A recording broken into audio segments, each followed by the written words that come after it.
नमस्कार दोस्तों, welcome to Akshit Tomar unplugged. आज के गेस्ट एक ऐसे इंसान हैं जिनके नाम से ही स्ट्रेंथ, डिसिप्लिन और डेडिकेशन याद आता है। सर एक टाइम पे वेट लिफ्टिंग कोच रह चुके हैं। उन्होंने अपना योगदान एक फिजिकल एजुकेशन लेक्चरर के रूप में भी दिया है। इन्होंने देश के हजारों बच्चे ट्रेन किए हैं नेशनल्स और इंटरनेशनल्स कॉम्पिटिशन्स के लिए, और आज भी ये अपना जिम चला रहे हैं जिसमें ये नेशनल और इंटरनेशनल लेवल के एथलीट्स को ट्रेन करते हैं। इनका सफर एकदम यूनिक है। एक कोच, एक फिजिकल एजुकेशन लेक्चरर और एक जिम ट्रेनर के रूप में इन्होंने हजारों बच्चों की जिंदगी बदली। आज हम इनके इनवैल्यूएबल एक्सपीरियंसेस के बारे में जानेंगे, इनसे बात करेंगे। तो दोस्तों स्वागत कीजिए मिस्टर राकेश पावरिया। सर आपकी फिटनेस जर्नी की शुरुआत कहाँ से हुई थी? सबसे पहला कदम आपने कैसे बढ़ाया था इस जर्नी में? मेरी फिटनेस जर्नी की शुरुआत गांव से हुई और ये 1986 की बात है। 82 में मैट्रिकुलेशन किया, उसके बाद कॉलेज में आए, तो सही मायने में फ़िटनेस की शुरुआत गांव से हुई। जैसे अखाड़े थे गांव में, कबड्डी खेलते थे, और इसमें मेन अहम रोल है मेरा कज़न ब्रदर था, मेरे बुआ का बेटा जो रेसलर था, बहुत कमाल का रेसलर था वो। तो उसका डाइट भी अलग से होती थी, उसके लाइफस्टाइल से इंस्पायर होके और ये फिटनेस जर्नी और स्पोर्ट्स मेरा स्टार्ट हुआ 86-7 में। आप कबड्डी से इंस्पायर हुए थे या रेसलिंग से? रेसलिंग से सर फिर आप रेसलिंग से फिर वेट लिफ्टिंग की तरफ कन्वर्ट हुए। ये ट्रांसफॉर्मेशन कैसे हुआ? ये ट्रांसफॉर्मेशन जैसे जाट कॉलेज के हम स्टूडेंट थे जी, तो वहाँ मेरे सीनियर्स थे जो वेट लिफ्टिंग करते थे, तो वहीं से उन्होंने इंस्पायर किया और वेट लिफ्टिंग के स्किल्स वहीं से सीखे। लेकिन सर आपने ये कब डिसाइड किया कि आपको वेट लिफ्टिंग में ही करियर बनाना है?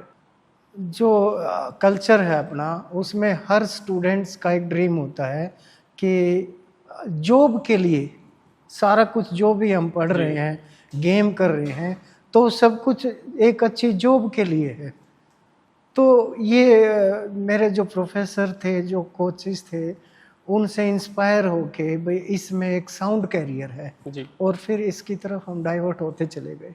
सर क्या क्या अचीवमेंट्स रहे हैं आपके as a weightlifting player? जैसे 1987 में स्टार्ट किया वेट लिफ्टिंग, जी, तो फर्स्ट टाइम हम स्टेट गए, तो वहाँ स्टेट में स्टार्टिंग में ब्रॉन्ज मेडल आया जी। तो ब्रॉन्ज मेडल आया तो घर वाले भी इसमें कोऑपरेट नहीं कर रहे थे, लेकिन जैसे ही रेडियो पे अनाउंस हुआ रिजल्ट तो ब्रॉन्ज मेडल, क्योंकि आफ्टर 6 मंथ मैंने शुरुआत की, तो 6 मंथ के बाद ही कंपटीशन था। अच्छा। हाँ, हरियाणा स्पोर्ट्स फेस्टिवल के नाम से जब होता था जी। तो उसमें मैं गया, तो उसमें ब्रॉन्ज मेडल फर्स्ट टाइम आया, तो रेडियो पे रिजल्ट अनाउंस हुआ, तो उसमें नाम सुना घर वालों ने भी, तो फिर घर वालों ने अच्छा महसूस हुआ उनको? अच्छा महसूस हुआ। तो उसके बाद कोऑपरेट किया उन्होंने कि आप गेम्स करें पढ़ाई के साथ साथ। उसके बाद फिर 87-88 में फिर ऑल इंडिया के लिए सिलेक्शन हुआ। अच्छा, नेशनल्स? हाँ, पहले यूनिवर्सिटी में गोल्ड मेडल आया जी। तो उसके बाद गोल्ड मेडल के बाद फिर पार्टिसिपेशन होता है ऑल इंडिया इंटर यूनिवर्सिटी। जी। ठीक है, फिर वहाँ से आए तो फिर आगे नेशनल के लिए तैयारियां शुरू की और फिर उसके बाद नेशनल में पार्टिसिपेट किया। इस तरह से जर्नी स्टार्ट हुई। और सर फिर एज अ कोच इस चीज़ में कैसे एंटर हुए आप? एज ए कोच, देखो हर स्पोर्ट्समैन का ड्रीम होता है, 2 ही ड्रीम है मानता हूँ मैं, एक तो ओलंपिक में पार्टिसिपेशन का जी। और एक अच्छा कोच मैं बनूं और जो मैं नहीं कर पाया वो मैं बच्चों को दूं। तो एक ड्रीम इससे होता है कि मैं अच्छे बच्चे तैयार करूं नेशनल इंटरनेशनल लेवल के। तो फिर जैसे महाराष्ट्र में चले गए हम, यहाँ तो एजुकेशन थी ही नहीं जी। फिजिकल की, यहाँ एजुकेशन थी नहीं, तो ये महाराष्ट्र में कोर्सेज थे जितने। अच्छा, हरियाणा में उस टाइम पे नहीं इंस्टीट्यूट्स नहीं थे, ना एमडी यूनिवर्सिटी में था ना कुरुक्षेत्र यूनिवर्सिटी में था। अच्छा जी। हाँ, तो ये महाराष्ट्र में कोर्सेज थे, फिर वहाँ से बीपीएड किया, फिर वहीं से एमपीएड करके और फिर सिलेक्शन हुआ साई के अंदर ji. National institute of sports NIS Patiala में, जो Okay. कि साई का हेड ऑफिस है। जी। वहाँ पे 93 में एडमिशन हुआ और फिर 1 ईयर कोर्स है, उसके बाद ये सारा कुछ चला इस तरह से। साई में एक्सपीरियंस कैसा रहा? साई में बहुत बढ़िया एक्सपीरियंस है। वहाँ नेशनल और इंटरनेशनल कोचेज हैं। जैसे हमारे 5 कोचेज थे, जैसे उसमें 2 इंटरनेशनल होंगे बाहर के, अब्रोड। जैसे एक रशियन था और एक यूके का था, तो 2 कोच तो बाहर के ही थे। और वहाँ पे कुछ फ्रेंड्स बने होंगे सर आपके? हाँ, वो एक बैच चलता है। हाँ तो वहाँ पे जैसे 18 सीट थी, जी। तो 18 सीट में जैसे 2 एनआरआई की हैं और उसमें 2 एशियन कंट्रीज़ की हैं, ठीक तो है। 4 तो यही ब्लॉक कर दिए उन्होंने, तो बाकी बच गई इंडियन की। तो काफ़ी मारामारी होती है सिलेक्शन के टाइम पे, तो मुश्किल से स्टेट का कोटा एक बच्चे का एक ही है। इंडिया का देखोगे तो पूरा स्टेट्स का एक बच्चा भी नहीं बैठ रहा है। हाँ, तो जैसे 4 सेंटर हैं साई के, जी। तो चारों सेंटर में मुश्किल से 18 बच्चे होंगे, 17-18 इतने बच्चे रहते हैं एक ईयर में, 1 ईयर में, इस तरह से। सर अगर हम यहाँ पे आपकी एजुकेशन और एक्सपीरियंस की बात कर रहे हैं तो मेरा एक और सवाल है आपसे, हाँ, क्योंकि आप एक स्टूडेंट भी रहे हो, तो आप एक स्टूडेंट के तौर पे कैसे स्टूडेंट रहे हैं? स्टूडेंट एकेडमिकली तो आई वाज एवरेज स्टूडेंट।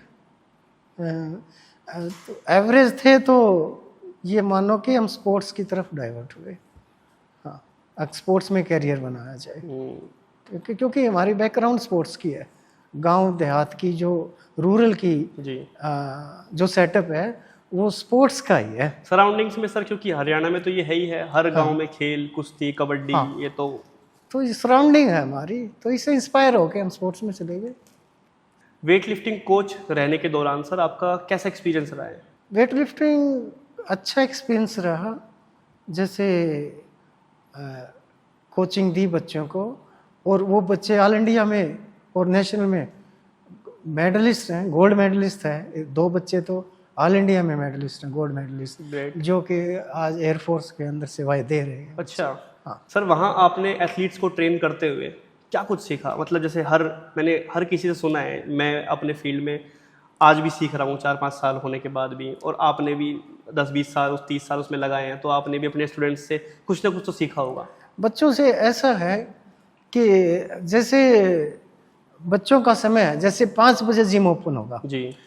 तो अगर मैं 5:02 पे अगर मैं 2 मिनट भी लेट हो गया तो बच्चे वेट करते हैं, क्योंकि वो टाइम के इतने पाबंद हैं कि वो समय से पहले आने की कोशिश करते हैं, ये नहीं कि वो मेरे बाद आ रहे हैं। जी।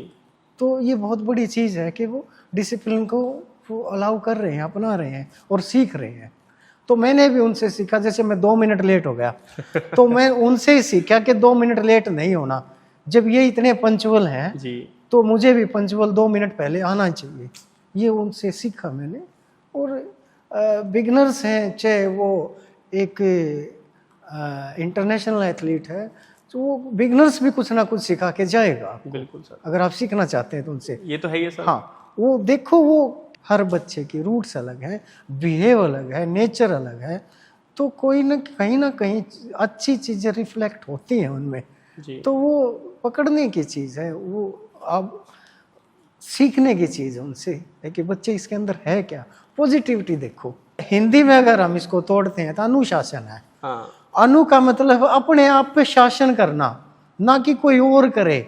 वो अपने हम जो चाहते हैं ना वो चीज़ हम करें, वो है अनुशासन, अपने पे शासन करना, ये है अनुशासन, डिसिप्लिन। डिसिप्लिन में इंसान लैक क्यों करता है? लैक करता है आलस की वजह से, हाँ, लैक करता है एक्सक्यूजेस की वजह से कि ये कर लूंगा, बाद में कर वो लूंगा। कोई और चीज शासन कर लिया ना उसने। हाँ, नींद ने कर लिया, वो हमारा तो रहा नहीं ना। फिर बिल्कुल बिल्कुल। सेकंड फैक्टर आ गया ना उसमें। ये पता होते हुए भी कि मेरे लिए ये इम्पोर्टेंट हाँ, है, बिल्कुल। उसको इग्नोर कर देते हैं। हाँ। सर बच्चों को फिजिकल एजुकेशन में ट्रेन करते हुए, एजुकेट करते हुए सबसे बड़ा चैलेंज क्या था, और सबसे ज्यादा खुशी वाला पार्ट क्या था, जिस चीज को आपको नहीं सर, फिजिकल एजुकेशन में बच्चों को एजुकेट करते हुए सबसे चैलेंजिंग क्या लगता था आपको?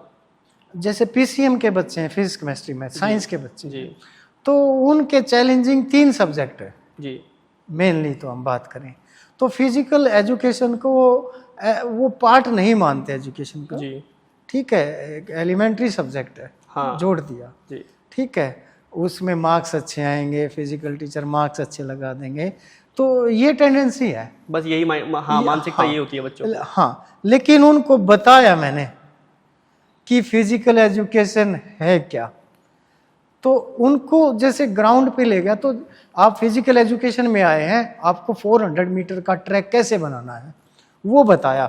हालांकि उनकी लाइफ में कहीं आएगा नहीं वो, लेकिन वो जब ट्रैक पे जाएंगे तो वो कह सकते हैं इसकी 80 मीटर की लेंथ है, इसकी इतनी कर्व है। हाँ सर, बेसिक एजुकेशन तो बहुत इंपॉर्टेंट है हाँ, स्पोर्ट्स की, एथलीट्स तो की। उनमें कॉन्फिडेंस इतना आ गया, जैसे मैं ग्राउंड वर्क कराता उनसे, जैसे कबड्डी का, वॉलीबॉल, बास्केटबॉल के पैरामीटर्स क्या हैं, उनको जब तक वो नहीं जानेंगे बास्केटबॉल खेलेंगे कैसे वो। बिल्कुल। तो उनको प्रैक्टिकली नॉलेज इतना दिया कि उनका इंटरेस्ट पैदा हो गया। आज मैं बताऊं आपको, सही मायने में मेरे जो बच्चे मेरे समय में स्कूल में थे 2012 से लेके और 19 तक, तो आज वो बच्चे 60% जिम के अंदर हैं।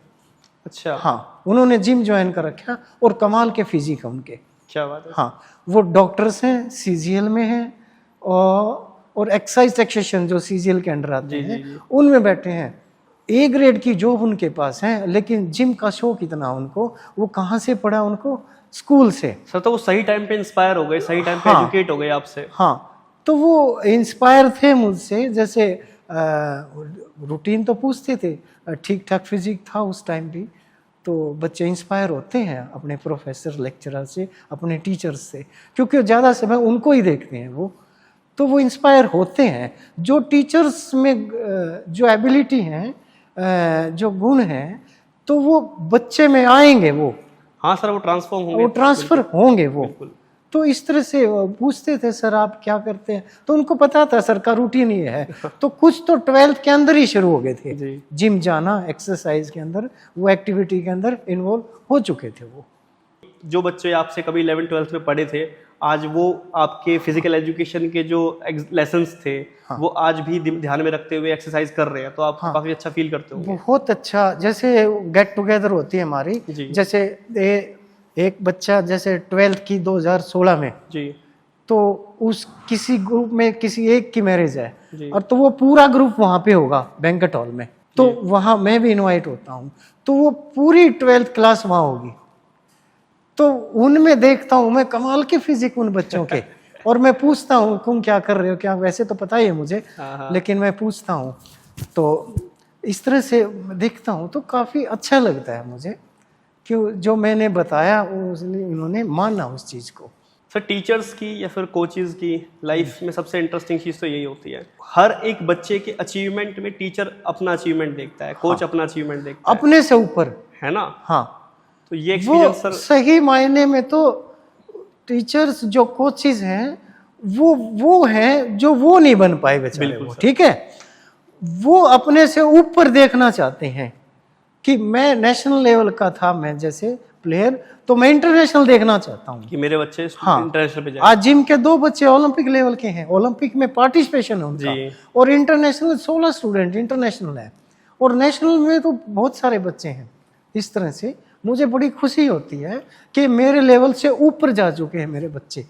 हाँ, तो वही ना सर, उनके अचीवमेंट्स आपको अपने पर्सनल अचीवमेंट्स लगते हैं। हाँ, तो बड़ा अच्छा लगता है यूं देखना, उनको ऊपर जाते हुए देखना बहुत अच्छा लगता है। सर एक इंटरेस्टिंग क्वेश्चन है, अगर वेट लिफ्टिंग या जिम या फिर फिजिकल एजुकेशन आपका करियर ना होता, तो आप किस प्रोफेशन में जाना पसंद करते?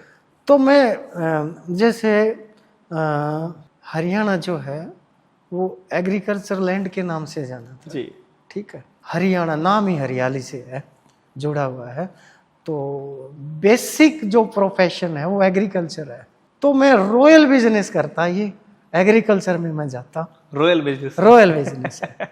इसका कारण सर, मुख्य कारण कहाँ से इंस्पायर हो आप इस चीज को? इंस्पायर आप देखो, अंग्रेजों का काल देख लो, जो यूके ने हमारे पे शासन किया जी, तो जो बड़े जमींदार थे, तो वोटिंग का अधिकार उन्हीं को था, जमींदार नाम ही उनका था, तो वो जब से ही रॉयल बिजनेस है ये, तो ये रहेगा।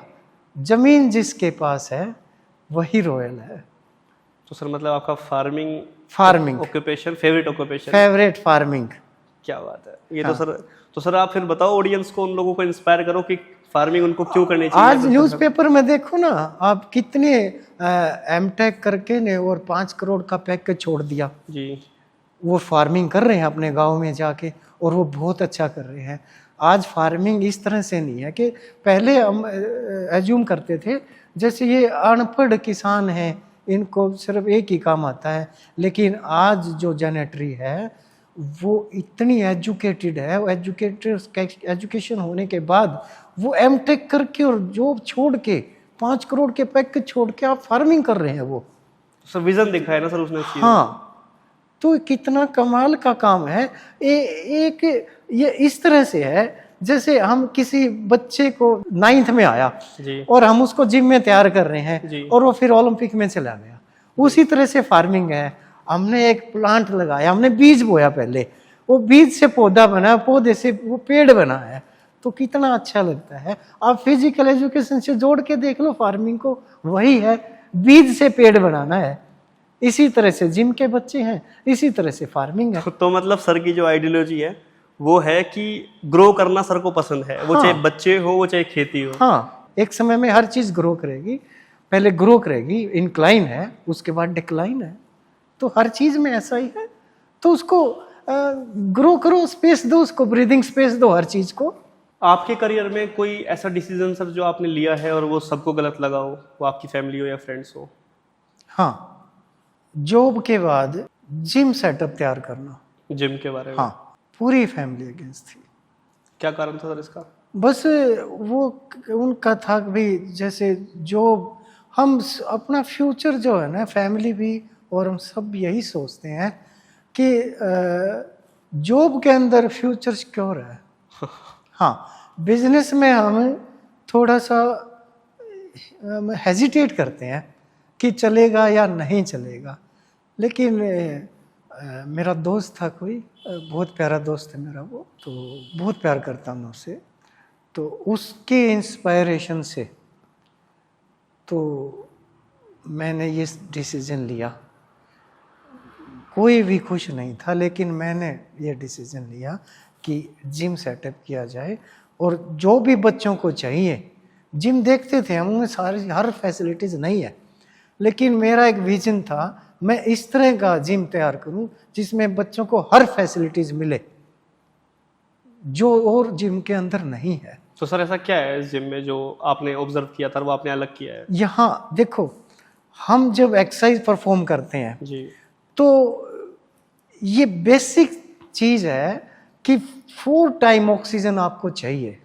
हाँ, आपके लंग्स खुल जाते हैं, आपकी मसल्स, आपकी बोन्स, हर चीज़ को ऑक्सीजन की ज़रूरत है। 4 टाइम ऑक्सीजन।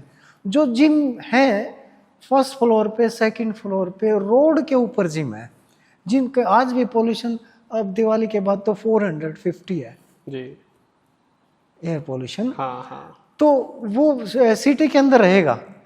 तो ये जो जिम है, तो ये रोड से भी थोड़ा सा डिस्टेंस पे है, और मैंने लॉन दिया और पेड़ दिए जो ऑक्सीजन प्रोवाइड करते हैं। बहुत अच्छा गार्डन बना रखा है आपने सामने। हाँ, तो ये जैसे तीनों तरफ से वेंटिलेशन है, चारों तरफ से, तो ऑक्सीजन ज़्यादा चाहिए। बेसिक चीज़ तो ऑक्सीजन है, लाइफ के अंदर ऑक्सीजन है। हाँ, जिसको नाम ही प्राणवायु है। हाँ, प्राणवायु। हाँ, पॉसिबल नहीं लाइफ ऑक्सीजन के बिना। बिल्कुल सर, चाहे वो पेड़ है चाहे वो आदमी है। मैं वापस उस क्वेश्चन पे आता हूँ कि जैसे मेरे फैमिली मेंबर सभी अगेंस्ट थे इसके जी। लेकिन आज जिम को 6 साल से ऊपर हो गए। हाँ, और जिम बहुत अच्छे से ग्रो कर रहा है, क्योंकि हर फैसिलिटीज क्लब 7 के पास है। इसके अलग अलग पार्ट्स हैं, आपने देखा होगा। कार्डियो सेक्शन अलग है, वेट लिफ्टिंग हॉल अलग से है, ट्रैक अलग से है, और स्ट्रेंथ सेक्शन अलग से ही है। तो ये कोविड के बाद मैंने ये महसूस किया, जैसे कोविड में जैसे क्या था फॉर्मूला, जैसे डिस्टेंस से। हाँ, तो मैंने इसको खोल दिया।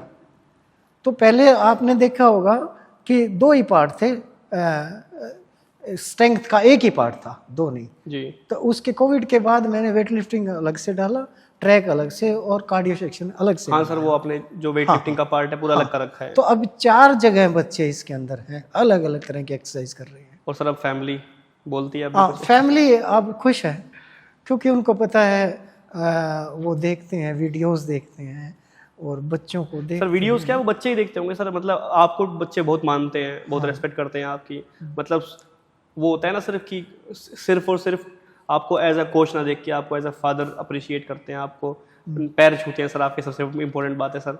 आज के ज़माने में सर आपने देखा होगा, अगर जो ज़्यादातर बच्चे जो जेनजी की हम बात करें तो पैर छूना तो बिल्कुल एलिमिनेट कर चुके हैं। और यहाँ पे सर मैं देखता हूँ जिम में, क्योंकि मुझे भी आदत है आपके पैर छूने की, और मेरे से अलग जितने भी, मैं भी दूसरे बच्चों को देख के इंस्पायर हुआ हूँ कि हाँ सर के पैर छूते हैं तो मुझे भी छूने चाहिए। और सर मैं देखता हूँ बड़े बड़े बच्चे जो 30-30 साल के हो रखे हैं वो सर आते हैं पैर छूते हैं आपके। तो ये एक अलग एक्सपीरियंस है आपकी फैमिली के लिए कि हाँ सर को या हमारे फादर को या हमारे हस्बैंड को इतनी इज्जत मिलती है बाहर। ये बड़ा अच्छा लगता है। मैंने कब किसी को बताया नहीं कि आपको ये करना है। हाँ सर मुझे पता है इस मैं बात बोलता हूँ भाई आप आओ, मॉर्निंग में गुड मॉर्निंग कर दो, लेकिन बच्चों में पता नहीं कमाल के बच्चे हैं इस जिम का। के। सर वो आदर, वो सम्मान है आपके प्रति ना बच्चों का। तो पेरेंट्स भी बोलते हैं कि कोच साहब किस तरह से बच्चे छांट के लिए हैं आपने। तो मैं बोलता हूँ ये आपकी फैमिली से है, आप लोगों की कमाल की फैमिली है और कमाल के बच्चे हैं, ये अप्रिशिएशन भी है उनका। बिल्कुल। तो उन बच्चों ने ये गुरु शिष्य की परंपरा को बना के रखा है, जो कि बहुत अच्छी बात है। हाँ अच्छी बात है, वो सीखते हैं इन चीज़ों से। वो मैं बोलता हूँ उनको, आप पेरेंट्स आपके ग्रैंडफादर हैं, आपके फादर हैं, ये कभी उनको भी किया करो, अच्छा लगेगा। बिल्कुल। सर आपके लिए सक्सेस का मतलब क्या है? जो ड्रीम्स हमने देखे हैं उनको अचीव करना, यही सक्सेस। मतलब ठान लिया बस वो करना है। जो ड्रीम आपने देखे ना उनका पीछा करो, उनको फॉलो करो और उनको अचीव करो, चाहे कितना ही मुश्किल रास्ता हो उस पे चलो और अपने ड्रीम्स को अचीव करो। मुझे एक बात याद आती है इंटरनेशनल प्लेयर्स की जी। तो उसमें आप रखना इसमें आप, तो ये रिकॉर्ड्स की बातें हैं। अच्छा। ऑन रिकॉर्ड्स बातें हैं ये। जी जी। आप खोल के गूगल को खोल के देखना, ये ऑन रिकॉर्ड्स है। जो सरगेई बुबका जो था वो बेसिकली अभी यूक्रेन का है वो। अच्छा। अभी है वो। तो जब यूएसएसआर था तो यूक्रेन यूएसएसआर का पार्ट था, तो 30 टाइम्स उन्होंने अपना ही रिकॉर्ड ब्रेक किया। तो किस चीज का एथलीट था? पोल वॉल्ट का। सॉरी? पोल वॉल्ट का। पोल वर्ल्ड? हाँ, पोल वॉल्ट का प्लेयर था वो। तो उसे जर्नलिस्ट ने पूछा भाई आपका प्रतिद्वंदी कौन है, कौन कॉम्पिटिटर है? कहा मैं, मेरे से बड़ा प्रतिद्वंदी इस वर्ल्ड में कोई भी नहीं है। 30 टाइम मैंने अपने ही रिकॉर्ड बीट किए हैं और आज भी उसका रिकॉर्ड पोल वॉल्ट का अब भी बना हुआ है। हाँ। ये सर कब की बात है सर उसकी?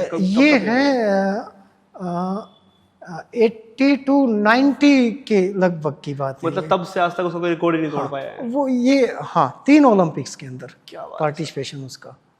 सरगेई बुबका उसका नाम है, आप गूगल करके देखना उसको। क्योंकि सर हार्ड वर्क और डिटर्मिनेशन ये दो ही चीज़ें हैं। इंसान को अगर कोई गोल चूज कर लिया है, पकड़ लिया है, तो बस उस पर अपना 100%, 1000% जो भी होता वो दे दो। हर्डल्स आएंगी, हर्डल्स देख के आप रुक गए, फिर आपके ड्रीम्स अचीव नहीं होंगे। बिल्कुल सर। आप चलते रहो, हर्डल्स को पार करते चले जाओ। कहावत है, हिम्मते मर्दा मद दे खुदा। हाँ सर। हाँ, भगवान भी उनकी हेल्प करता है जो उस रास्ते पे चलते हैं। हमारा सर इसमें एक बचपन में चैप्टर था, मुझे याद है 4th क्लास में, हमारे 10th क्लास तक ना एक बुक होती थी मोरल वैल्यू की, जिसको हमारे स्कूल के प्रिंसिपल सर खुद पढ़ाने आते थे क्लास में। मतलब मोरल वैल्यू का सब्जेक्ट पूरे स्कूल में वही हफ्ते में 1 दिन या 2 दिन वही पढ़ाते थे। तो उसमें एक चैप्टर था, God helps those who help themselves. तो हमने बड़े क्यूरियस रहते हैं इसका मतलब क्या है। मतलब अगर हमें खुद ही अपने लिए मेहनत करनी है तो फिर गॉड ने कहाँ हेल्प करी। तो लेकिन बाद में जब प्रिंसिपल ने एक्सप्लेन किया और अब हम जब बड़े हो गए उन चीज़ों को समझते हैं, तो उसका मतलब यही होता है कि जो अपने काम में आपने एनर्जी लगाई है, जो आपको रिसोर्सेज मिले हैं, जो आपको इंस्पिरेशन मिली है, वही तो गॉड की हेल्प है। बिल्कुल। और सर आपकी लाइफ का सबसे इम्पोर्टेंट प्रिंसिपल या फिर जिसको हम बोलेंगे रूल या कोई भी एक ऐसी बात जो आप चाहते हो कि हर एक बच्चे को, हर एक स्टूडेंट को या हर एक इंसान को फॉलो करनी चाहिए? 2 ही चीज़ हैं, डिसिप्लिन और रिस्पेक्ट, और तीसरा चलें तो हार्ड वर्क। 3 प्रिंसिपल है जीवन में। सर तीनों को एक लाइन में एक्सप्लेन कर दो। हाँ, क्या करें पहले? डिसिप्लिन कैसे? डिसिप्लिन तो उठने से ले तक सोने तक है। होना चाहिए इंसान की हाँ। लाइफ में। हाँ, आप उठ गए और सोने तक डिसिप्लिन ही है। Hard work. और सर तीसरा? तीसरा रेस्पेक्ट। रेस्पेक्ट है जो आपके टीचर्स हैं, आपके कोच हैं, आपके पेरेंट्स हैं, जो आपको लेके आए इस दुनिया में, उनकी खूब रिस्पेक्ट करो। क्योंकि मैं एक थोड़ा छोटा सा एग्जांपल देता हूँ बिल्कुल इसमें।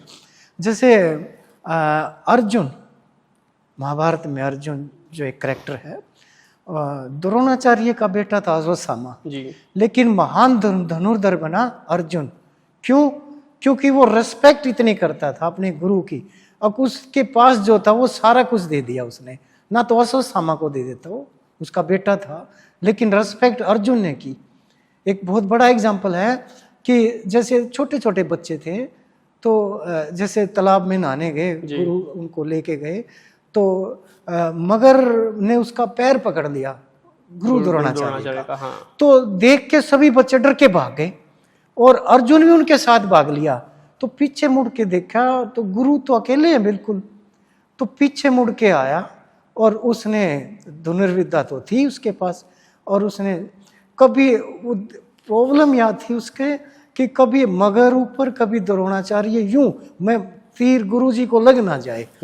तो वो तो आंख में निशाना था उसका, तो उसने तीर साध के और मारा और मगर के लगा।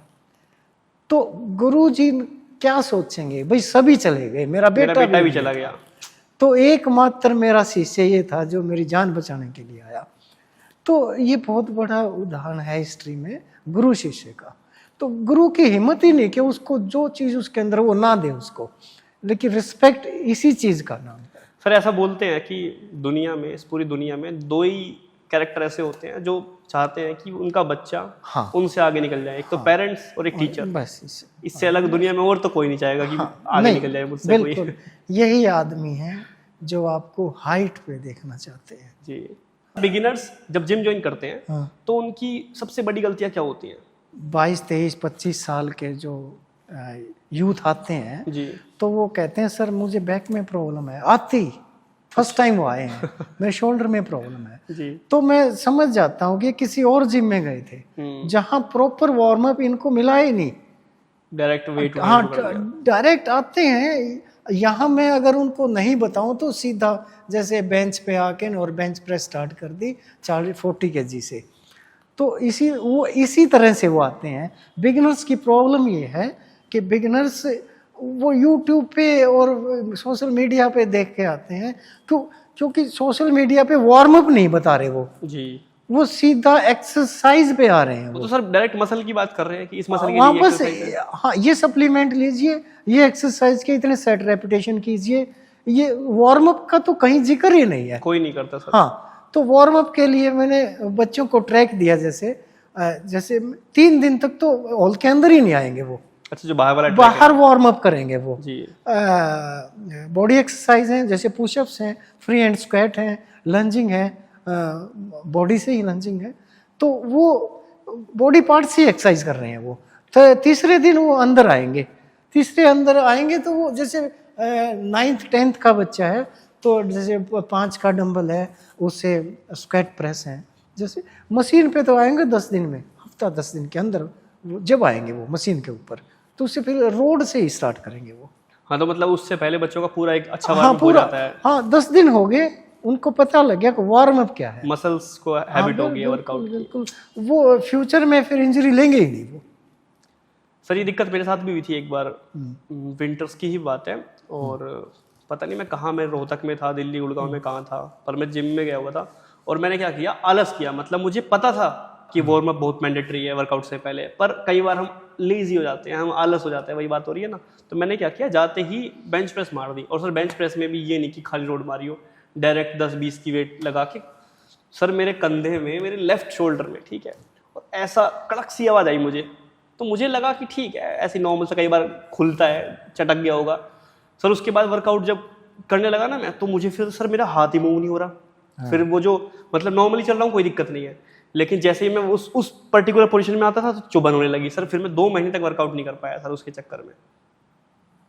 तो ये गलती करते हैं। जैसे आपने गाड़ी ली है हैं, एक फॉर्मल क्वेश्चन। जैसे गाड़ी ली है तो जो इंजीनियर हैं वो ये बताते हैं भाई गाड़ी जब स्टार्ट करो ना 30 सेकंड या 1 मिनट के लिए इसको स्टार्ट छोड़ दो, रेस मत दो एकदम से। हाँ हाँ बिल्कुल इसको स्टार्ट छोड़ो न्यूट्रल करके, तो वो उसका वार्म अप है। जब मैकेनिज्म ये कह रहा है कि गाड़ियों को भी वार्म अप चाहिए तो फिर एथलीट को क्यों नहीं। सर जी, आपकी लाइफ में कभी कोई ऐसा सेटबैक आया हो जहाँ से एकदम से आपको महसूस हुआ हो कि अब मैं तो बहुत पीछे हट गया हूँ अपनी लाइफ में? हाँ 2008 का मिस हैपनिंग हुई। जो आपकी एज का था मेरा फ्रेंड उस टाइम पे, जो उस एक्सीडेंट में एक्सपायर हो गया। वो तो आपके साथ में था? मेरे साथ में था वो। तो जैसे इस हाथ में अल्ना रेडिस 2 बोन है, दोनों ही कट गए। जी। तो डॉक्टर ने कहा ये रिमूव करना पड़ेगा, तो हाथ रिमूव करना पड़ेगा बिल्कुल। तो फिर भी कोशिश की उन्होंने, तो ये बच गया, भगवान की कृपा से बच गया हाथ। तो जब मुझे रिलीव किया गया आफ्टर 1 मंथ, तो उन्होंने कहा भूल जाए आप कोच हैं। क्यों? तो उन्होंने कहा आप परफॉर्म नहीं कर पाएंगे कोई भी एक्टिविटी। अच्छा, हड्डी टूट गई है हाँ, पैर की, हाथ की? ये कट गए हैं। आप 20 kg से उठ गया तो इसके अंदर जो रोड है वो मुड़ जाएंगी, वो अच्छा। बैंड हो जाएंगी। जी। उसके बाद ऑपरेशन, अगेन ऑपरेशन, जितनी बार भी आप इस वेट डालेंगे। और इसमें जो पैटेला है वो नहीं है, वो टूट गया हानि के अंदर। अच्छा। हाँ, उन्होंने कहा भूल जाएं, आप स्क्वाट करते हैं जैसे वेट लिफ्टिंग कोच हैं, तो आप भूल जाएं स्क्वाट भी कोई चीज़ है। जी। तो ये बड़ा चैलेंजिंग था। तो उनको मैंने एक बात कही, थोड़ी सी है तो अहम की बात, लेकिन मैंने एक बात कही, आप हमें नहीं जानते हम किस मिट्टी के बने हैं। क्या? सरकार हम पर लाखों रुपए खर्च करके जब कोच बनाती है वो। हाँ, तो आप अपना काम ऑनेस्टली करें, रिहैब में खुद कर लेंगे, हमें पता है करना क्या है। तो इस तरह से ये बहुत चैलेंजिंग था। आज आप देख रहे हैं मैं जिम में परफॉर्म करता हूँ, बच्चों को बताता हूँ। 100 150 किलो आराम से मार लेते हाँ, हैं स्क्वाट से। आज भी 90 की बेंच प्रेस है और 140 की स्क्वाट है। लोग और सर लोग एक्सक्यूज देते रहते हैं, मेरे शोल्डर में ये हो गया वो हो गया। अगर मैं, हाँ, जो डॉक्टर्स हैं जो उनकी लैंग्वेज पे अगर मैं चलता जी, तो मैं सोच नहीं सकता कि मैं जिम सर भी डॉक्टर ने बैठा दिया सर आपको घर पे? हाँ, तो सोच ही नहीं सकता कि ये जिम भी ओपन करेंगे, क्योंकि उन्होंने कह दिया था भूल जाए आप कोच है। तो इस तरह से ये चैलेंजिंग आए लाइफ के अंदर। तो सर वो डॉक्टर मिले कभी? हाँ मिले। तो क्या अब क्या बोलते हैं? वो बोलते थे, जैसे मैं रिहैब करने के बाद उनके पास गया तो उन्होंने एंगल दे दिया, नी का ये इतना बैंड होगा, एंगल लिख रखा उन्होंने। हाँ, उससे दुगने एंगल पे मैंने नी को बेंड कर दिया। तो डॉक्टर जो एचओडी था उसने कहा आर यू मैड इडियट? तो मैंने कहा टोटली पागल, बिल्कुल। आप, मैंने कहा था ना आप हमें जानते नहीं जी, हम किस मिट्टी के करके दिखाएंगे आप। हाँ, तो उसने पूछा भाई, मैं जैसे डॉक्टर थे असिस्टेंट, तो उन्होंने पूछा इनसे पूछो इन्होंने अपने साथ क्या किया है। हाँ, तो सारा कुछ ब्लैक एंड वाइट था जो मैंने किया 3 मंथ्स के अंदर, जिस तरह से 3 महीने में। हाँ, जैसे 3 मंथ्स के अंदर रिहैब किया, तो सारी चीज ब्लैक एंड वाइट थी। क्या किया, क्या खाया उस डेट में, कौन सी एक्सरसाइज की और कितना टाइम की, ट्रांसपेरेंसी से मतलब हाँ, लिख रखी थी वो सब चीजें। तो उनको बिल्कुल मैंने टाइप करके और उनको दिया था लास्ट में, ये आप लो, और ये मैं आपके लिए नहीं कह रहा, ये हजारों जिंदगियों का सवाल है। आप इन एक्सरसाइज को आप कराएं रिहैब के अंदर ताकि पेशेंट्स रिकवर कर पाए। जी हाँ, मतलब बियॉन्ड लिमिटेशन हाँ, आपने जाके अपने आप को रिकवर कराया। हाँ।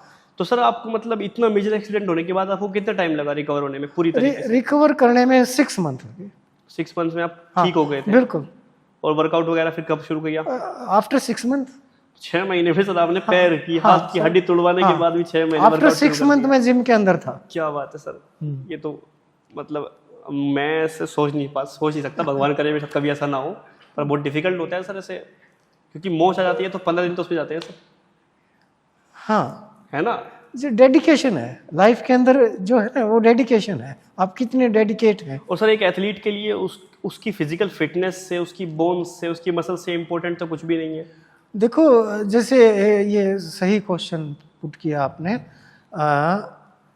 जैसे रिकवर मैं कैसे कर पाया, जैसे स्टार्टिंग से हमने क्वेश्चन आपने पूछा था मुझसे कि आप स्पोर्ट्स में आए कैसे, तो मैंने कहा था कि हमारी बैकग्राउंड स्पोर्ट्स की है, जी। तो वहीं से शुरू हो जाता है सारा कुछ, बोन्स मसल्स वहीं से प्रिपेयर होना स्टार्ट कर दे, ऊपर से फिर डाइट। तो जैसे अपना डाइट क्या है, घी और दूध है जैसे, तो कैल्शियम है, मैक्सिमम कैल्शियम आयरन सारी चीज़ें तो डाइट के अंदर है। तो ये बहुत बड़ी चीज़ है आपकी लाइफ में डाइट का, तो उससे मैं रिहैब कर पाया अच्छे से। तो आपकी लाइफ का सबसे बड़ा सेटबैक आपका वो मेजर एक्सीडेंट मेजर था। एक्सीडेंट। आप क्या एडवाइस देना चाहोगे मेरे व्यूअर्स को जो देख रहे हैं आपका पॉडकास्ट, जो आपको सुन रहे हैं? व्यूअर्स के लिए है, आप किसी भी फील्ड में हैं, चाहे वो एजुकेशन का है, चाहे वो स्पोर्ट्स का है, जो भी आपने फील्ड चूज किया है उसमें आप डेडिकेट रहें, और जो भी आपके कोचेस हैं, आपके टीचर्स हैं, उनकी रेस्पेक्ट करें, ठीक है। और हर जो भी हर्डल्स आपकी लाइफ में आती हैं उनको चैलेंजिंग लें आप, और आगे बढ़ें अपने टारगेट की तरफ। सर, आप अपनी पर्सनल लाइफ से as a coach, as a physical educator, as a athlete, आपके जो एक्सपीरियंसेस रहे हैं, as a human being, as a human being आपके जो एक्सपीरियंसेस रहे हैं, आप लोगों को क्या क्या एडवाइस देना चाहोगे? तो इसमें जैसे as a coach, as a teachers का तो मैंने जिक्र किया है इसमें, जी। ठीक है। एज ए ह्यूमन बीइंग का आप सुनिए। एज ए ह्यूमन बीइंग जैसे जैसे हमारी फैमिली है जी। हमारे फ्रेंड्स हैं, तो जिससे हम बहुत प्यार करते हैं, वो गलती भी कर दें तो उनकी गलतियों को माफ़ कर दें आप, उनको गले से लगा लें अगर गलतियां भी वो करते हैं, चाहे वो कोई भी आपके फ्रेंड हैं, आपका बॉयफ्रेंड, आपके गर्लफ्रेंड है, जो भी है। तो हमें जिनसे हम बहुत प्यार करते हैं, जिनकी बहुत रिस्पेक्ट करते हैं, उनसे हमें जीतना नहीं चाहिए, उनसे हमें हार जाना चाहिए। अगर मतलब ऐसी सर कैसे? ऐसी कोई सिचुएशन आती है ना जी। चैलेंजिंग सिचुएशन आती है, तो जैसे एक कोई बात है, जैसे रिश्ता टूट जाएगा इसके ईगो बाद, क्लैश वाली बात। हाँ, ईगो क्लैश वाली। आपको अपने फ्रेंड से, आप जिनसे प्यार करते हैं, उनसे जीतना नहीं चाहिए, उनसे हार जाना चाहिए अगर आपको, अगर आपने रिश्ता बचाना है तो। क्योंकि अगर आप जीत के भी हार जाओगे, सही बात है सर, बिल्कुल सही बात है, तो वहाँ पे आपको हार जाना चाहिए। तो ये एडवाइस है सर की तरफ से, और पर्सनली मुझे भी काफ़ी अच्छी एडवाइस लगी है। हाँ। कि ईगो क्लैश के चक्कर में आपको अपने रिलेशनशिप, अपने रिश्ते, अपनी दोस्ती बिल्कुल ख़राब नहीं करनी चाहिए। क्योंकि वो समय आने के बाद आपको पता लगेगा आपने उस आदमी को आपने खो दिया। बिल्कुल सर। हाँ, एक अपने ईगो के लिए। और कोई रिश्ता सर ऐसे 6 महीने में, साल में नहीं बनता है सर, उसको सालों लग जाते हैं बिल्ड होने में। हाँ बिल्कुल। तो यही मेरी एडवाइस है सबको, जो रिश्ते हमने बनाए हैं वो नाम के रिश्ते नहीं, वो जब उनको हम निभाएंगे तो वो रिश्ते हैं, उन रिश्तों को अच्छे से निभाइए, यही मेरी एडवाइस है सबको। तो thank you so much sir, आपने समय दिया इस पॉडकास्ट के लिए। आपने, मैं समझता हूँ आप काफ़ी बिजी रहते हैं, सुबह 5 बजे 4 बजे उठना, जिम आना, फिर शाम को फिर यहाँ से 10 बजे जाना, दिन में आपकी मीटिंग्स भी होती हैं, बाहर इवेंट्स में भी जाते हैं, और हम लोग काफ़ी टाइम से प्लान कर रहे थे पॉडकास्ट के लिए, लेकिन आज आखिरकार वो समय मिला हमें कि हम ये शूट कर पा रहे हैं। बहुत अच्छा लगा आप यहाँ आए और आपने टाइम दिया, और मुझे भी अपने आप को एक्सप्रेस करने का मौका मिला आपके व्यूवर्स तक। मैंने आपके पॉडकास्ट 1-2 देखा है पहले भी, बहुत अच्छा शूट करते हैं आप, भगवान करे ये भी अच्छा जाए। बिल्कुल और सर, आपका आशीर्वाद मुझे हमेशा चाहिए बस।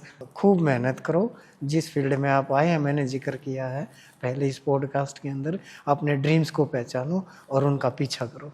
तो दोस्तों, मैं उम्मीद करता हूँ मिस्टर राकेश पावड़िया सर के साथ में आपको मेरा पॉडकास्ट अच्छा लगा होगा, और ये पॉडकास्ट भी उसी सीरीज़ का एक पार्ट है जो मैंने शुरू की थी अब से 15-20 दिन पहले, जिसका नाम है podcast with my own teachers. और इसी सीरीज़ को आगे कंटिन्यू रखने के लिए मैं आपके लिए और अच्छे और बेहतर तरीके से पॉडकास्ट प्रेजेंट करता रहूँगा। Thank you so much, thank you so much sir.